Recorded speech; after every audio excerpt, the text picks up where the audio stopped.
हसन मुश्रीफांना विचारा ना, मी त्यांच्याबरोबर कधी त्यांच्याबद्दल बोलून भांडण लावलं होतं? माझ्या आणि त्यांच्या कुठल्या वादामुळे ते बाहेर गेले हे त्यांनी सांगावं ना. मी कधी त्यांच्याशी बोललो तरी आहे का?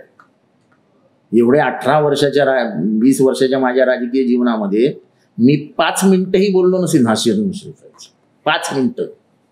आणि जेव्हा पहिल्यांदा पवार साहेबांवरती हे होतं की बीजेपी बरोबर जाऊया, बीजेपी बरोबर जाऊया, हेच हसन मुश्रीफांनी मला फोन केला होता की जितेंद्र काही करून हे अडवलं पाहिजे. हे सगळं मागचं काढायचं नाही, पण तुम्ही जर माझ्याबद्दल असंच बोलणार असाल चुकीचं, हसन मुश्रीफांनी सांगावं माझ्याशी 10 मिनिटं बोलून ते चहा पेलेत का?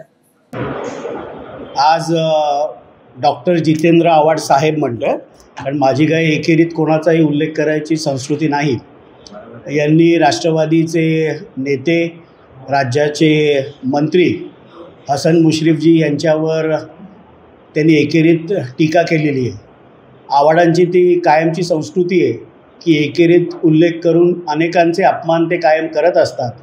माझी एवढीच त्यांना विनंती आहे की हसन मुश्रीफ साहेब हे कोल्हापूरच्या लाल मातीतनं येतात, पैलवान आहेत, त्यांच्याची फार डावपेच करू नका.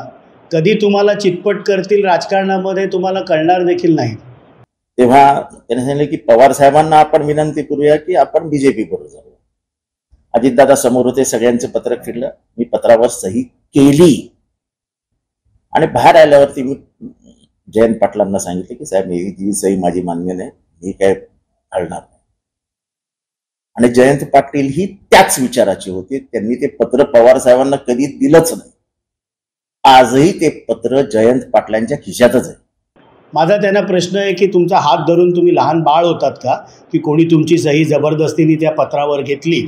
त्यामुळे आपल्या सोयीचं, आपल्या स्वार्थाचं राजकारण आपण कायम करत आलात.